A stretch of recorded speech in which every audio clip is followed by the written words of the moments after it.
selamat pagi.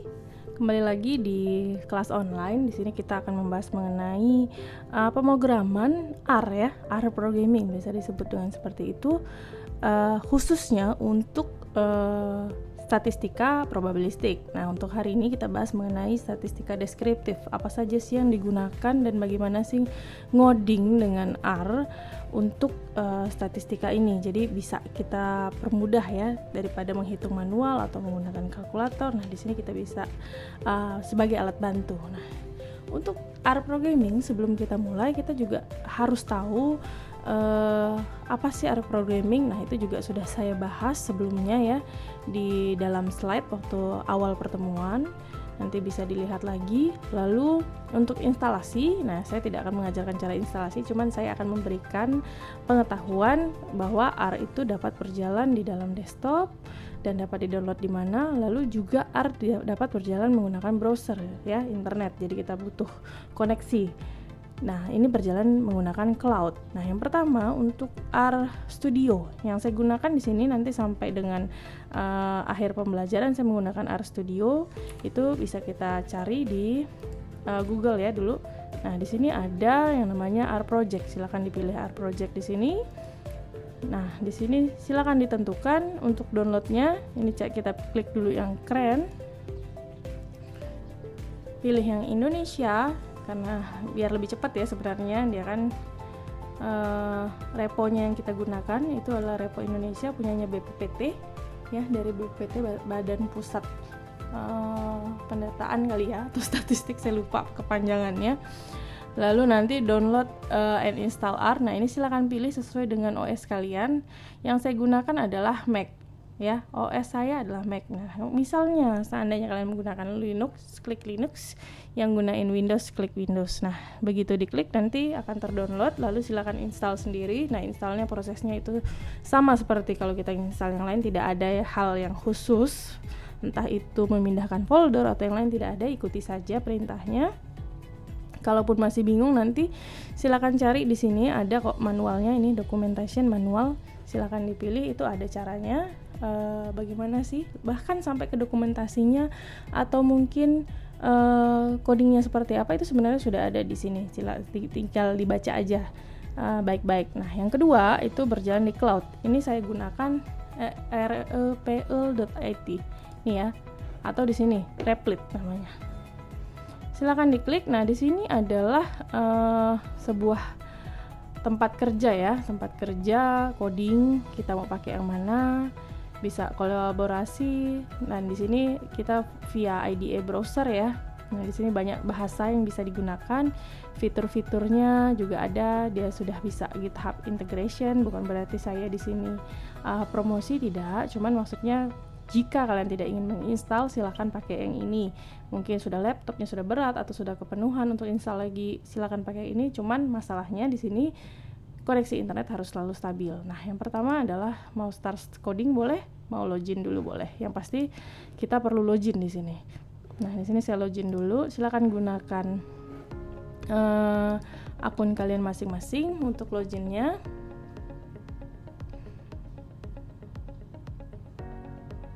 Oke, di sini saya sudah login ya. Saya sudah login. Nah, ini tempat kita kerja. Sudah masuk ke home-nya, silakan dipilih karena kita menggunakan R ya. Plus di sini, nah silakan pilih bahasa yang digunakan R, Python, Node.js, C, Java, banyak ya. Nah, sampai ke bawah itu banyak sekali bisa kita gunakan macam-macam. Nah, kita gunakan R karena kita mau pakai R. Lalu di sini ada project yang mau dinamakan apa. Kalau misalnya mau pakai nama statistik silakan, atau mau pakai yang lain boleh. Ini hanya contoh saja. Lalu bisa upgrade account ya, di sini masih public karena kita pakai yang free. Create RPL. Kita tunggu. Interface-nya masih loading. Nah, di sini sudah ada. Ini ada konsolnya, sini ada shell-nya ya, statistik kalau misalnya kita gunakan seperti apa maunya. Nah, di sini juga sudah ada. Ada example ya, kita pilih misalnya menggambarkan histogram. Nah, di sini sudah ada, tinggal di run. Kalian dicontoh ya. Nah, ini adalah contoh dari gambar dari hasil dari perintah yang ada di sebelah kiri ini. Nah, silakan dipilih mau menggunakan RStudio atau menggunakan si Replit ini. Baik, kita kembali ke RStudio. Di sini saya sudah install, saya berjalan di OS Mac, jadi mungkin agak sedikit berbeda, cuman perintahnya sudah pasti sama, cuman hanya masalah tampilan kalau seperti ini. Nah, yang pertama kita juga harus tahu ya, di mana sih tempat kita kerja, workspace kita di mana. Nah, di sini kita menjalankan di konsol. Saya minta kita pakai konsol saja. Di sini ada terminal, lalu ada jobs ya. Lalu ada environment di sini, ada history, ada connection. Nah, history ini yang pernah saya pakai ya, lalu ada file, ini menuju ke file yang kalian letakkan ya. Nah, pertama yang pasti kita harus meng-create new project.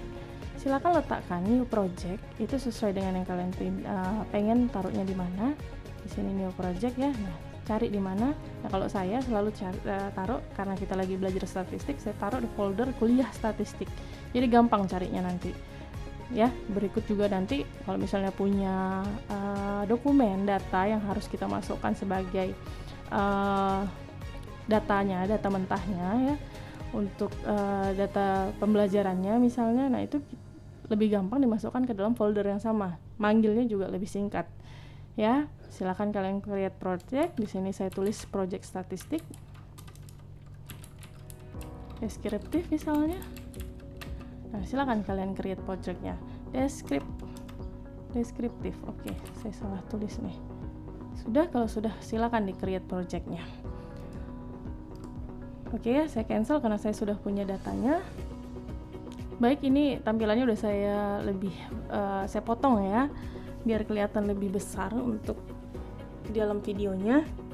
Nah, di sini sudah saya bersihkan juga, jadi polos aja ya. Jadi bisa kita mulai di sini. Kita masukkan data karena kan statistik itu berhubungan dengan data. Apa yang mau kita hitung?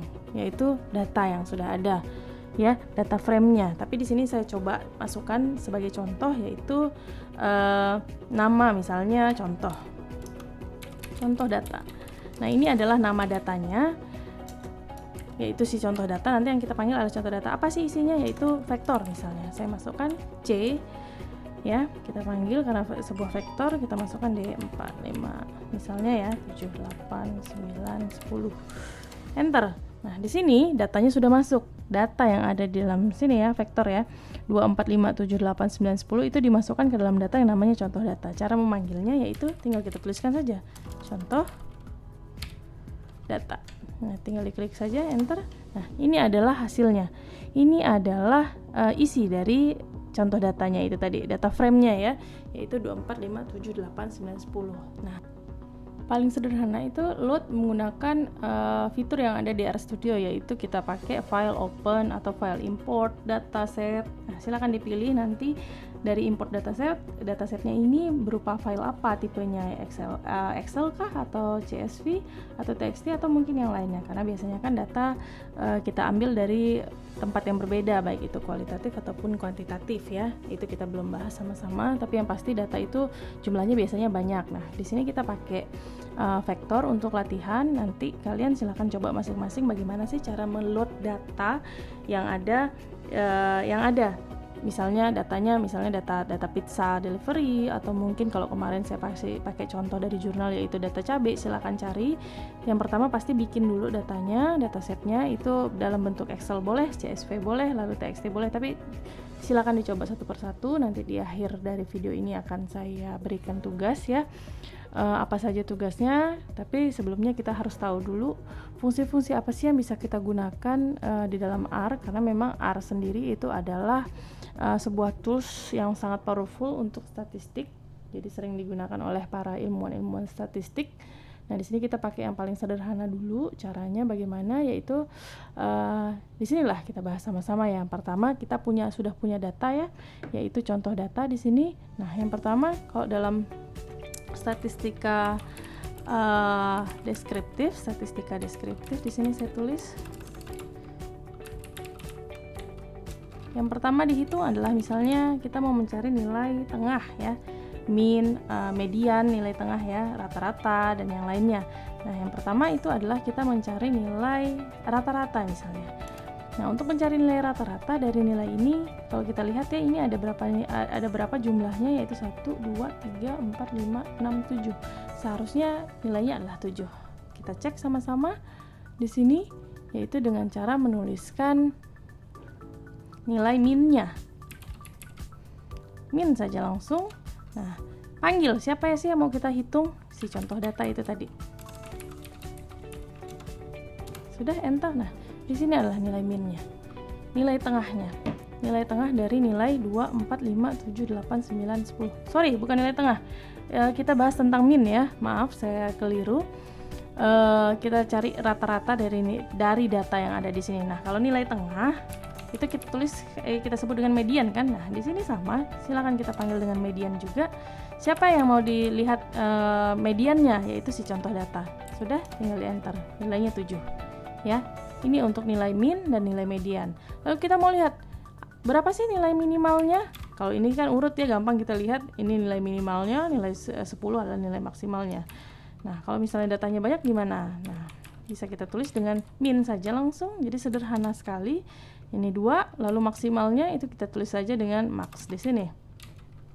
Ya. Enter. Sudah, nilai maksimalnya adalah 10. Lalu kalau misalnya belum terurut, ya disort aja, diurutkan, yaitu kita tulis dengan sort, lalu contoh data. Nah, ini akan terurut, langsung terurut ya. Tadinya kan tidak terurut, tapi data yang kita masukkan itu memang urut, jadi tidak perlu lagi disortnya. Ya, ini adalah 3 ya yang paling sering digunakan di dalam statistika deskriptif. Yang pertama adalah min, median, lalu ada yang namanya modus ya. Nah, itu juga paling sering di dalam statistika deskriptif, khususnya untuk mencari nilai pusat dan tengah, ya kan? Nah, ini adalah nilai tengahnya, ini adalah nilai tengahnya ya. Nah, ini adalah rata-ratanya. Kita belum sampai ke modus, nilai yang paling banyak muncul. Nah, ini untuk ada mediannya dan ada nilai maksimumnya, lalu ada sortnya. Nah, untuk nilai modus itu kita tulis saja dengan cara mode, ya, pakai mode. Lalu kita tulis dengan contoh, karena modus ya, contoh data. Silakan di enter. Sorry, kita langsung alih ke situ ya, mode ya, karena ternyata saya salah tulis ya. Yang benar itu adalah mode pakai huruf besar. Kalau mode doang itu adalah menunjukkan tipe dari data yang ada di dalamnya. Nah, kalau misalnya kita mau menghitung nilai yang paling banyak muncul dari si contoh itu tadi, itu kita tulis dengan M besar, mode. Yang lainnya kecil. Jadi sebenarnya kalau misalnya pakai R ini sangat-sangat case sensitif. Saya lupa menyampaikan itu. Nah, ini adalah nilai yang paling banyak muncul ya, atau misalnya kita sebut dengan si modus dari sebuah nilai dari sebuah data. Nah, ini tadi bisa kita lihat ya, sengaja kita masukkan nilai 89 adalah nilai yang paling banyak muncul sampai 3 kali. Ya, itu untuk nilai modusnya. Namun dalam modus ini ada beberapa mungkin yang tidak jalan ya, karena ada fungsi yang harus kita masukkan. Nah, fungsi apa itu? Ini saya sudah tulis di atas, silakan kalian ketik lagi ulang, lalu dijalankan, baru dipanggil si modenya itu tadi, si modusnya. Kita butuh sebuah fungsi di dalamnya untuk memanggil si modenya itu tadi. Karena memang beberapa itu tadi functionnya itu belum ada. Jadi silakan dimasukkan, itu boleh-boleh saja untuk menghitung si modusnya itu tadi. Lalu selanjutnya adalah menghitung kuartil. Nah, kalau kuartil itu apa sih sebenarnya? Kuartil itu kan artinya nilai bagi 4 ya, bagi 4. Ada rentang yaitu kuartil, ada desil dan ada persentil. Desil itu tadi 10 baginya ya, rentangnya 10. Kalau persentil itu bagi 100 kalau tidak salah saya. Nah, untuk persentil itu bisa kita batasi. Untuk kuantil itu sama ya, tinggal kita tulis saja kuantil di sini. Lalu apa yang mau kita hitung tadi? Contoh, nilai contoh. Nah, ini adalah kuantilnya. Rentangnya dibagi 4, mulai dari 0, 25%, 50, 75 dan 100 ya. Ini untuk nilai kuantilnya. Saya bersihkan dulu ininya biar tidak terlalu banyak ya. Ini kalau bersihkannya pakai ini ya. Jangan khawatir kalau bersihkan seperti ini tidak terhapus data yang tadi sebelumnya, karena kita mau lanjut lagi ke yang lain, yaitu ukuran simpangan. Nah, dalam ukuran simpangan itu kan ada varian namanya, lalu ada standar deviasi dan ada range. Nah, untuk range itu kita tulis saja sama ya, sangat sederhana sekali semuanya. Apa yang kita ingin tuliskan, range ya range. Kita punya data CTH misalnya, kita lihat range-nya itu adalah 34 dan 90 ya untuk range-nya. Lalu untuk rentangnya ya, range ya sebenarnya ya sama. Lalu untuk nilai variannya, nilai varian tinggal tuliskan saja nilai var, lalu kita tulis contoh. Sudah dapat nilai var-nya adalah 408.2424. Setelah varian kita tulis juga misalnya mau menghitung standar deviasi. Nah, untuk standar deviasi itu kita tulis saja SD. Ini fungsi-fungsi yang memang sudah ada ya di statistik, jadi tidak perlu kita masukkan lagi, tinggal kita panggil saja. Untuk standar deviasi tulis saja SD CTH. Nah, ini adalah standar deviasi. Nah, ini adalah 3 yang digunakan dalam kita mencari sebuah ukuran simpangan ya. Mudah-mudahan sudah paham di sini untuk si range var dan nilai range, nilai varian dan nilai standar deviasi dalam si ukuran ukuran simpangan. Saya bersihkan lagi biar tidak ini ya, lebih nyaman lihatnya. Selanjutnya adalah ukuran distribusi. Kalau ukuran distribusi kan kita cuma punya 2, yaitu skewness dan kurtosis. Sama juga untuk skewness itu kita tulis juga dengan skewness. Nah, contoh misalnya enter, ternyata saya belum ketemu sama si skewness-nya itu tadi. Mungkin nanti kalian juga ada yang bisa langsung, ada yang error. Kalau saya karena function skewness-nya hilang ternyata. Itu kita masukkan lagi, saya coba ya. Siapa tahu nanti ada juga yang pengalamannya sama seperti saya. Library-nya belum dimasukkan. Tidak ada package ternyata di skewness-nya. Untuk skewness ya, biasanya kalau misalnya si skewness ini satu paket dengan kurtosis, jadi mesti kita masukkan dulu library-nya. Baik, kita coba lagi sama-sama. Package yang digunakan itu moments ya, install package, kita tulis dengan moments, mudah-mudahan bisa.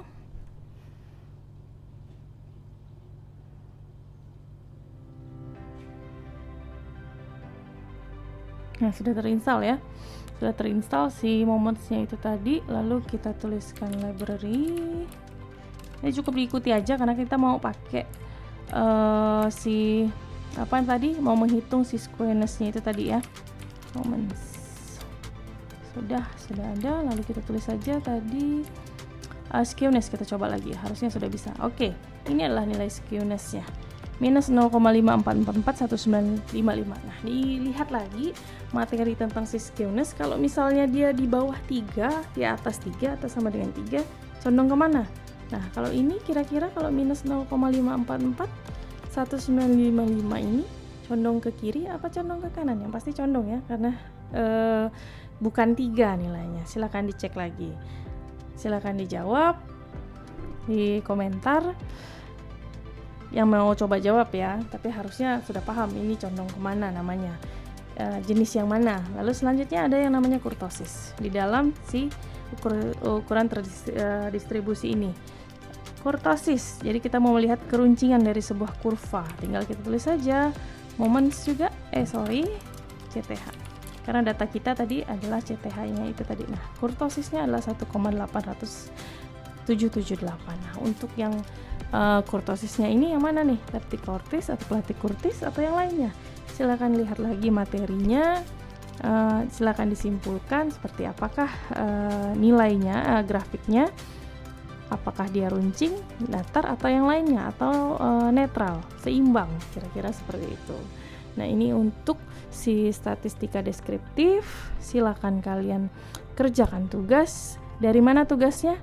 Yaitu tugas berdasarkan dari yang sebelumnya. Sebelumnya itu kan ada saya berikan tugas untuk mencari data dan lalu dihitung secara manual. Nah, data itu silakan kalian pindahkan ke dalam Excel saya minta 3 ya, Excel dalam format Excel, CSV, dan TXT.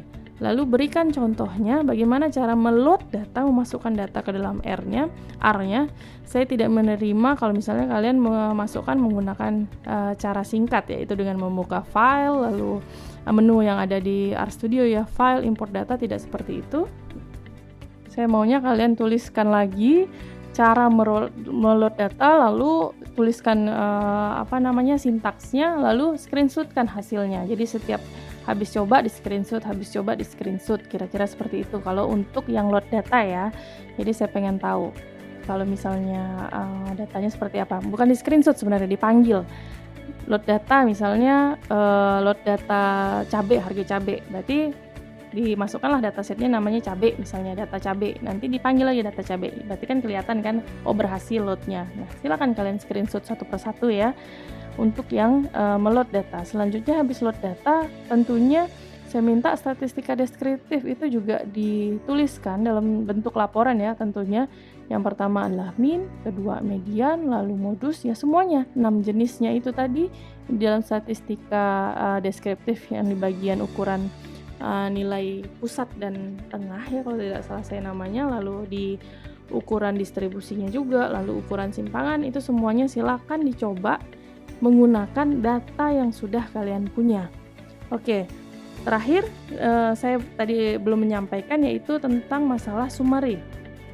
Jadi tanpa harus kita hitung satu persatu, itu sebenarnya ada sebuah function yang ada dalam RStudio namanya summary. Jadi itu summary memberikan hasil apa?